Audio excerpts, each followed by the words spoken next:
नमस्कार, मैं हूं एडवोकेट राजेंद्र सिंह और आप देख रहे हैं YouTube channel Rajendra law office. आज के इस वीडियो में हम जानेंगे कि अपना पैसा किसी रिश्तेदार को या किसी जानकार को उधार देते समय किन किन बातों का ध्यान रखें ताकि हमारा पैसा डूबे नहीं और हमें कोई नुकसान ना हो। ये सारी बातें आज के वीडियो में हम जानेंगे। वीडियो शुरू करें उससे पहले एक रिक्वेस्ट कि वीडियो को ज़्यादा से ज़्यादा लाइक और शेयर कर दें और साथ ही चैनल को भी ज़रूर सब्सक्राइब कर लें व बेल आइकन को भी अवश्य प्रेस कर दें ताकि इस चैनल पर जब भी कोई नया वीडियो कानूनी जानकारी से संबंधित अपलोड हो तो उसकी नोटिफिकेशन सबसे पहले आप तक पहुंच जाए। ज़्यादातर यह होता है कि व्यक्ति को कभी ना कभी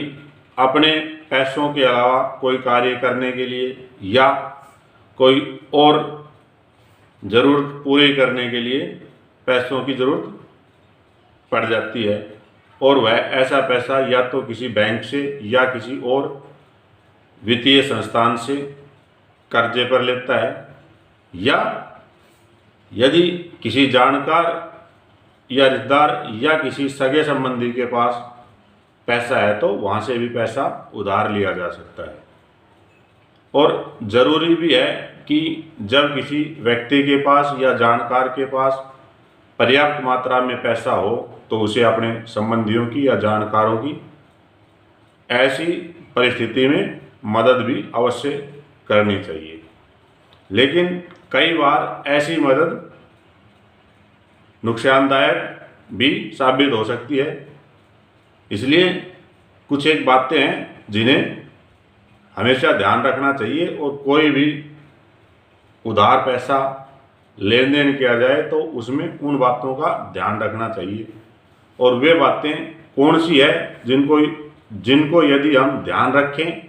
और उन बातों के अनुसार पैसा उधार दें तो पैसा डूबने की संभावना कम हो जाती है और आपस में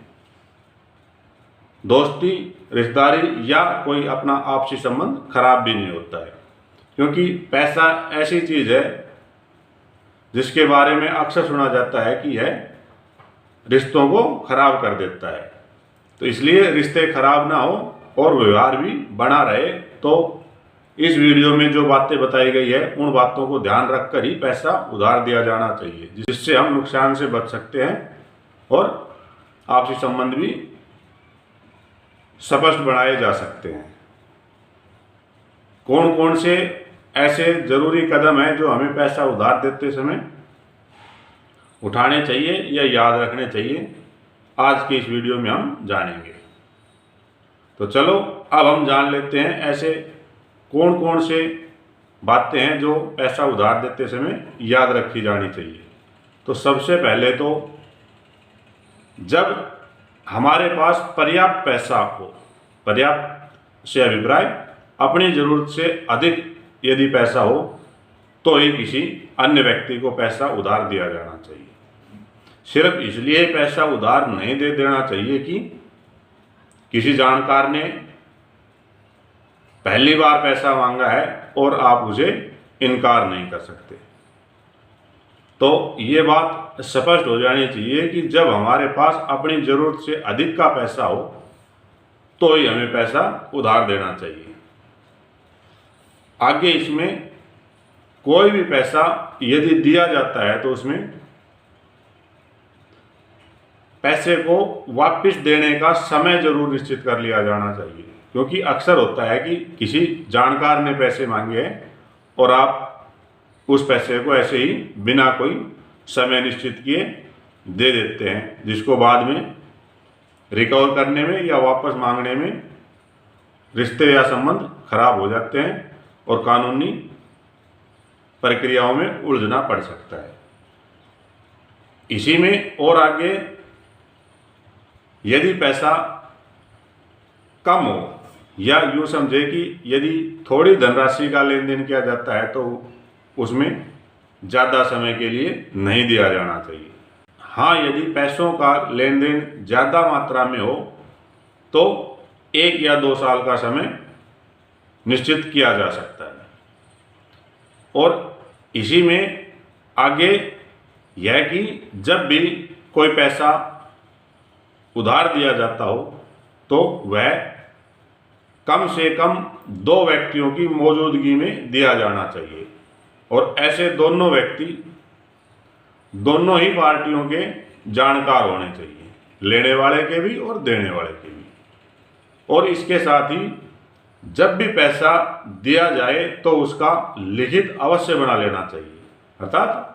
पैसों को बिना लिखित के नहीं देना चाहिए, और उस लिखित पर लेने व देने वाले के साथ साथ दोनों जानकार गवाहों के भी हस्ताक्षर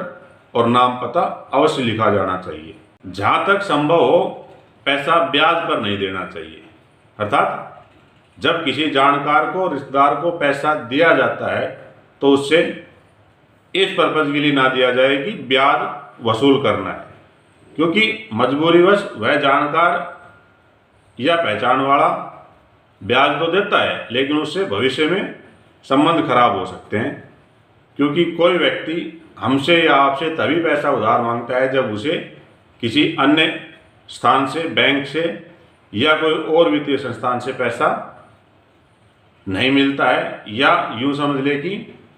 बैंक से पैसा लिया जाता है तो वहाँ ब्याज दिया जाना पड़ता है। तो इसलिए जहाँ तक संभव हो दी गई राशि पर ब्याज नहीं लेना चाहिए। जहाँ पैसों का लेन देन ज़्यादा हुआ हो तो उसे वापस किए जाने की समय सीमा तय करने के साथ साथ यह भी तय जरूर कर लिया जाना चाहिए कि पैसा वापस कैसे किया जाएगा, यानी कि एक मुश्त पैसा वापस किया जाएगा या पैसा किस्तों में, या आप समझे कि इंस्टॉलमेंट में वापस किया जाएगा। और इसमें आगे यह भी सावधानी अवश्य रखी जानी चाहिए कि पैसा सदैव तभी उधार दिया जाना चाहिए कि जब आप सक्षम हो इस बात के लिए कि जिस समय के लिए पैसा दिया जाना निश्चित किया है उस समय अवधि के बाद भी यदि उधार लेने वाले व्यक्ति द्वारा पैसा वापस नहीं किया जाता है तो आप उन पैसों के अभाव में अपना जीवन यापन आसानी से कर सकते हैं, या उन पैसों के अभाव में आपकी लाइफस्टाइल में या आपके परिवार के रहन सहन में या आपकी किसी और ज़रूरत में अड़चन ना आए। क्योंकि कई बार ऐसा होता है कि व्यक्ति ने किसी कार्य को बढ़ाने के लिए या कोई नया काम करने के लिए या किसी और ज़रूरत के लिए पैसा उधार लेना पड़ता है, और कोई नुकसान होने के कारण या कोई भी ऐसी ना चाहने वाली समस्या पैदा हो जाए तो वह पैसा कई बार चाहते हुए भी देने में सक्षम नहीं रहता है। और ऐसे मामले में जब हम उस पैसे को वापस मांगते हैं तो पैसा उधार लेने वाला पैसा देने में आनाकानी करता है या वह अपनी मजबूरी हमारे सामने पेश कर देता है। और ऐसी परिस्थिति में पैसा वापस निकालने के लिए कई बार कानूनी कार्रवाई का भी सामना करना पड़ता है, और कानूनी कार्रवाई में एक लंबा समय लगता है। और इस लंबे समय के दौरान आपकी स्थिति इतनी मजबूत होनी चाहिए कि आप कानूनी लड़ाई लड़ सकें और अपना पैसा वापस निकाल सकें। इसलिए यह सलाह दी जाती है कि कोई भी पैसा तभी दिया जाना चाहिए जब उतना पैसा हम अपनी ज़रूरतों के हिसाब से देने में सक्षम हो। तो इन सब बातों को यदि हम ध्यान में रखकर पैसा उधार देंगे